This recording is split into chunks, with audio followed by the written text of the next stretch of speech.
Saudações a todos os presentes, saudações conforme o fuso horário. Estamos de volta, novamente o professor, escritor e ensaísta João Fernando André, e nesta comunicação, como está aí o título, vamos falar um pouco do historial aqui das senhoras na literatura angolana.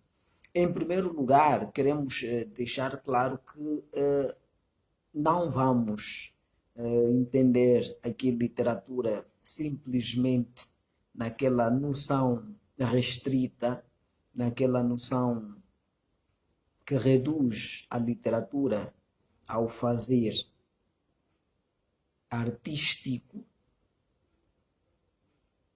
mas vamos entender literatura neste ensaio como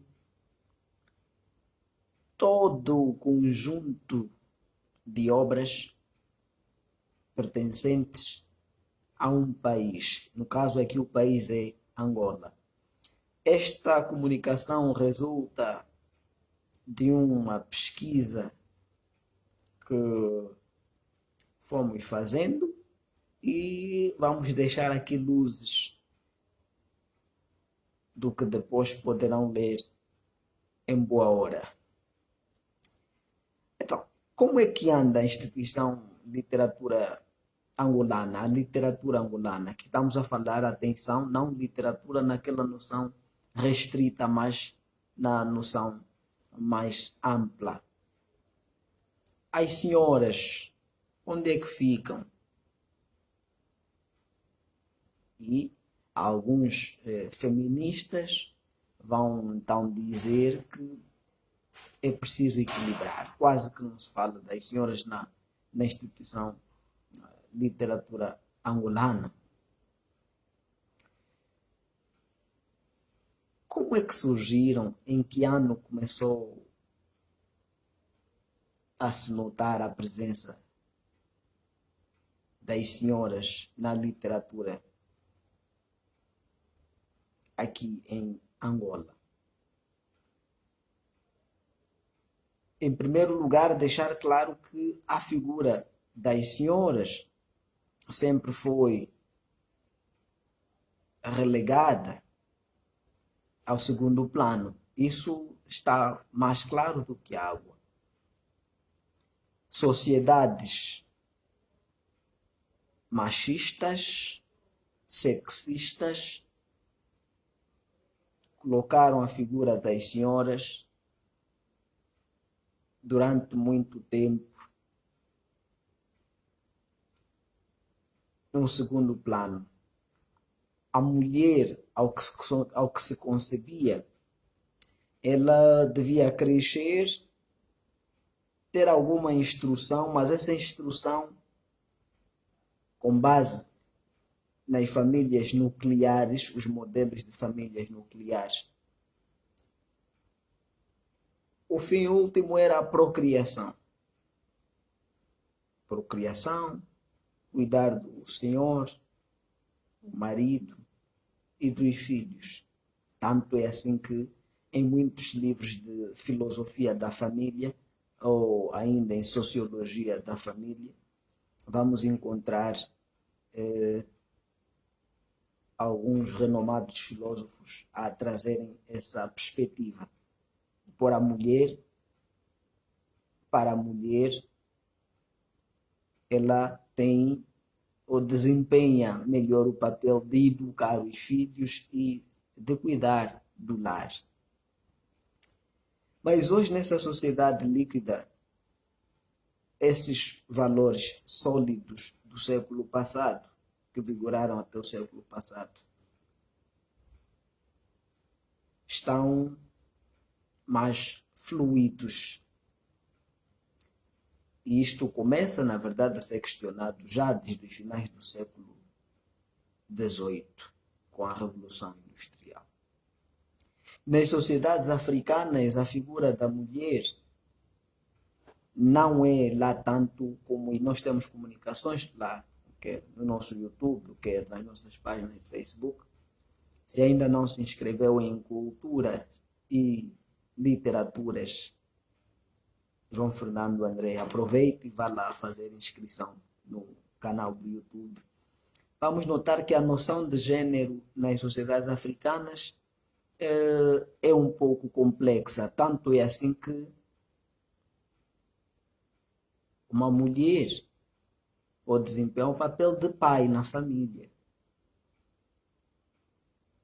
E todos os homens devem respeitá-la pelo fato de ser na linhagem a mais velha.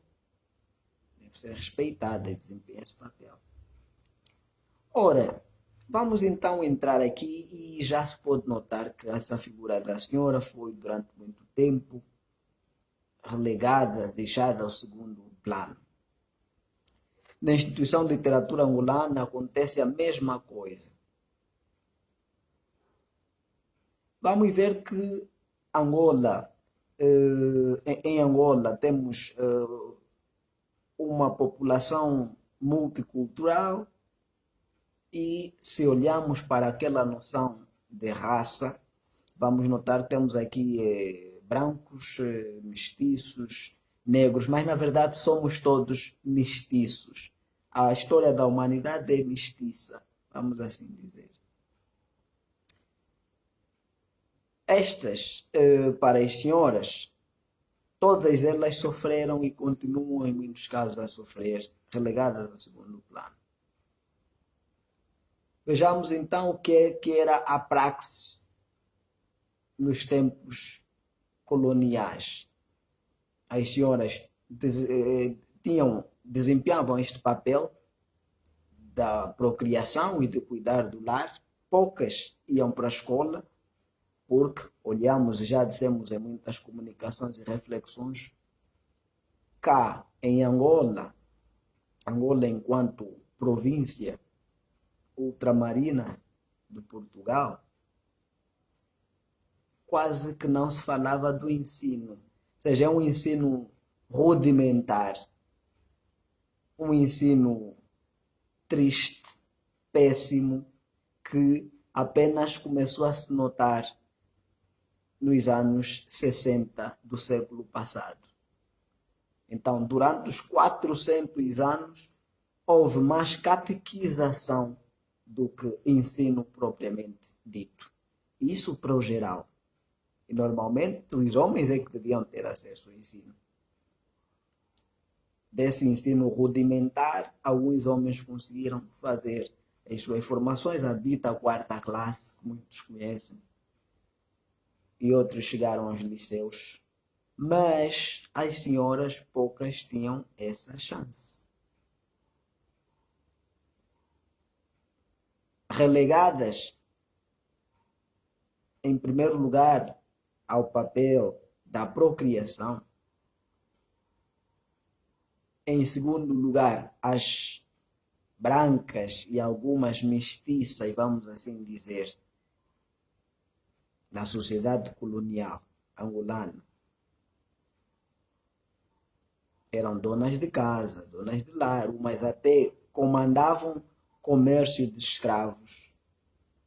Fala-se de Dona Ana Joaquina e outras senhoras que comandavam. Aqui temos aquele lugar, Dona Ana Joaquina. Dona Ana Joaquina comandava frotas de negócios de escravos. Eu fui uma esclavagista. E aqui o ponto ligado às letras, as senhoras não tinham muita chance. Então eram umas, em primeiro lugar, desempenhavam o papel de esposas e donas de casa. E em segundo lugar, vamos notar as negras principalmente tinham o papel de operárias também, estavam aí a cuidar de casas, como donas de casa e também muitas como camponesas. E umas poucas tinham a chance ainda, chance, vamos assim dizer, ou oportunidade de cair nas graças de colonos comerciantes e até mesmo funcionários da administração e acabavam por ser Então, esposas ou segundas esposas protegidas daqueles senhores sexistas, colonialistas. Podemos notar que muitas até acabavam por desempenhando bem os seus papéis de mulheres, algumas até acabavam, e aí vamos notar que algumas começaram então depois a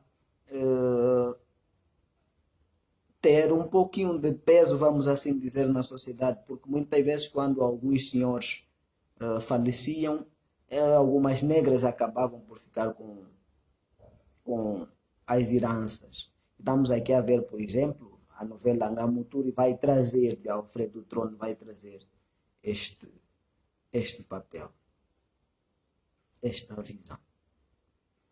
Ora, então, até o ano de 1944, quase que não se falava de uma obra publicada, não se conhece uma obra publicada por uma mulher em Angola ou de Angola.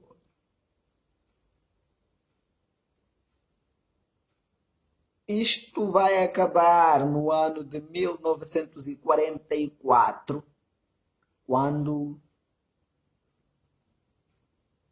Lília da Fonseca vai publicar a primeira obra que se conhece de uma autora angolana. Esta obra é a obra Panguila.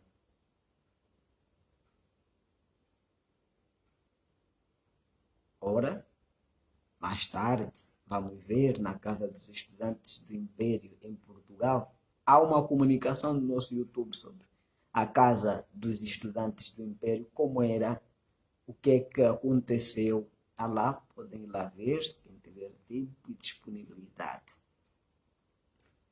Lá na Casa dos Estudantes do Império vamos encontrar uma senhora muito conhecida pela declamação, e por alguma poesia e o seu dinamismo, o seu nacionalismo, vamos assim, também considerar. Estamos a falar de Alda Lara. Esta Alda Lara vai ter um destaque e vai apresentar apenas uma obra muito mais tarde, lá pelos anos 60, que vai apresentar um poemário, o que se conhece, um poemário dela, que vai resultar da recolha de textos poéticos. E falamos ainda um caso curioso. Claro que nesta comunicação nós não vamos dizer todas as senhoras, mas vamos dizer as expoentes, vamos dizer também as caboqueiras, já estamos aqui a dizer as caboqueiras, e depois vamos dizer então a soma desse estudo que fizemos, este inventário. Um caso curioso, e devido às sociedades sexistas e machistas, e Angola também faz parte deste grupo, feliz, infelizmente, feliz ou infelizmente, mas aqui mesmo infelizmente. Um caso curioso e que quase ninguém fala é o caso de Ermelinda Xavier. Ermelinda Xavier é das poucas senhoras que se conhece que fizeram parte, e aqui ela, vamos citar, ela fez parte do movimento dos novos intelectuais de Angola. Publicou aí textos na revista Mensagem à Voz dos Naturais de Angola. Preciso não confundir mensagem à Voz dos Naturais de Angola. Se quiserem uma comunicação sobre isso, Bom, podem aqui pedir e vamos lá ver se depois conseguirmos fazer a respeito disto. Então, Ermelinda jogou ou desempenhou um papel importante no movimento dos novos intelectuais de Angola, porque se tratava de uma senhora e tinham textos com boa qualidade do que nós lemos a respeito da sua poética. E é pouco conhecida em Angola. Ora, consideramos assim as caboqueiras da instituição literatura angolana, Lília da Fonseca, que publica o primeiro livro de uma senhora conhecida em Angola, 1944, a obra é Panguila. Conhecemos ainda uma caboqueira, outra caboqueira, Ermelinda Xavier e Alda Lara. São as caboqueiras da instituição de literatura angolana. Estas senhoras produziram e são mesmo as caboqueiras. Depois, vamos notar, tudo com a independência da Angola, um conjunto, algumas senhoras, aparecer nomes como da grande Paula Tavares, Ana Paula Tavares, muito conhecida, das poucas que eu conhecida. Vamos notar ainda Lisa Castel, também, essa é também pouco conhecida, Lisa Castel, tem uma boa poesia e bons textos, mas é pouco conhecida.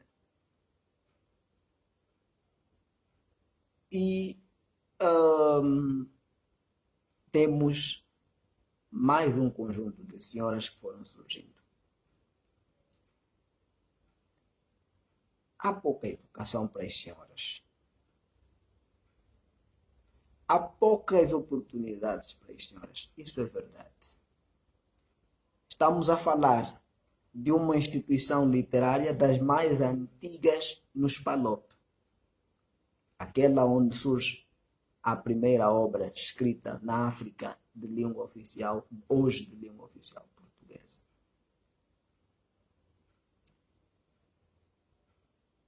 Estamos a falar de uma instituição literária que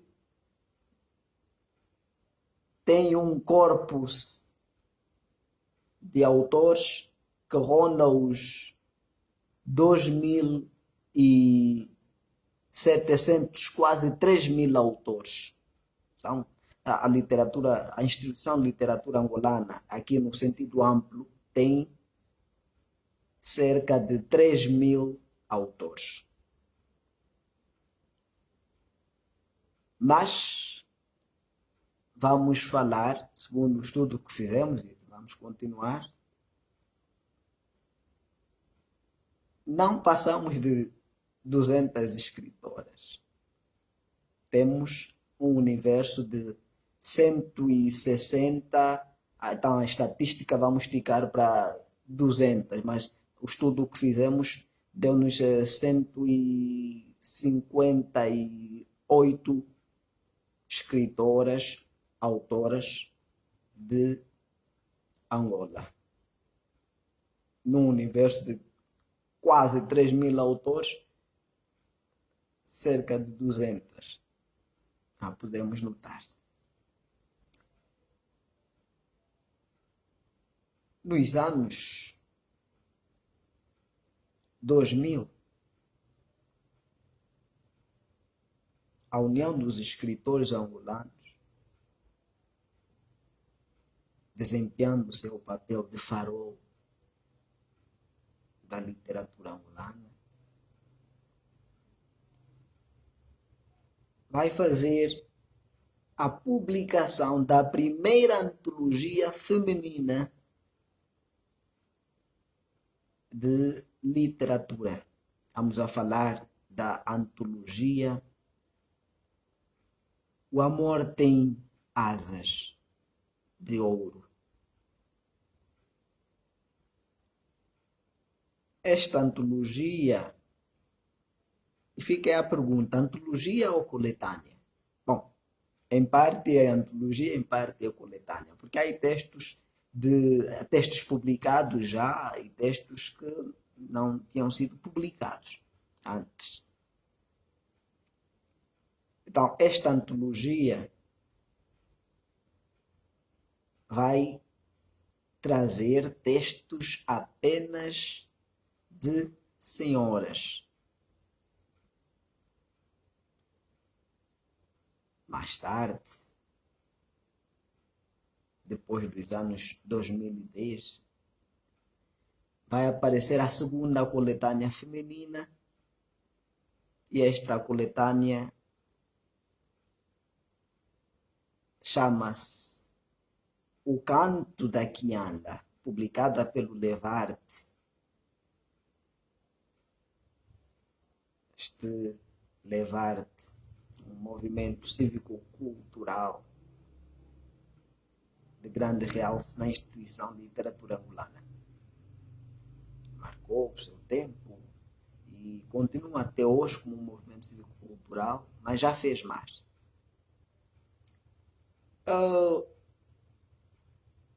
Nos últimos 5 anos vão surgir até aqui, em 2018, 19 e 20, vão surgir mais 2 coletâneas. Uma é Borboletas, também feminina, antologia feminina, e a outra é Volúpias das Palavras. Esta Volúpia das Palavras sai em formato digital, então a carência, a produção do livro físico, isso é algo que se vai notando cada vez mais na literatura angolana e também no mundo em si, vamos dizer, a dinâmica da atualidade. E realça-se aqui que esta antologia, esta não é antologia, esta é mesmo coletânea. Esta Volúpia das Palavras é uma coletânea. É a primeira coletânea de textos com viés erótico propriamente dito. Só de senhoras. Visão erótica das senhoras. Já podemos imaginar, as senhoras são muito quentes. Então aí se pode imaginar. Portanto, estamos a falar de alguns aspectos aqui que levam a existir poucas senhoras a produzirem literatura em Angola. É que temos poucas políticas que incentivam as senhoras, as jovens, a produzirem o texto literário. As escolas são, as turmas das escolas são constituídas, como em grande parte do mundo, maior parte por senhoras, mas na produção literária, a produção de livros, vamos notar que são apenas cerca de 200. Quer dizer, o Ministério da Mulher e Ação Social, ou como é que isso se chama ao certo, o próprio Ministério da Cultura, Turismo e Ambiente e o próprio Estado, o governo, assim dizer, tem poucas políticas que incentivam as senhoras a produzir. Então não se pode atribuir a culpa às senhoras em grande parte. Aqui é um assunto, uma preocupação que tem muito a ver com o país, com as políticas do país e do mundo. Vamos notar que no mundo isso é uma prática do mundo ainda. Ora, para incentivar as senhoras a escreverem, a antiga direção do Memorial Antônio Agostinho Neto criou um prêmio que só durou 1 ano. E o curioso é que agora o homem que chefiava ou dirigia, o gestor do memorial, agora é o ministro da Cultura, Turismo e Ambiente. Na altura ele criou este prémio Um Buquê de Rosas para Ti, um prémio que tem como base a poesia de Agostinho Neto, um poema. Este nome do prémio é o título de um poema de Agostinho Neto que fez para a sua esposa, Eugênia Neto, que também é escritora. E este prémio teve como vencedora a senhora Luísa Fresta, teve ainda como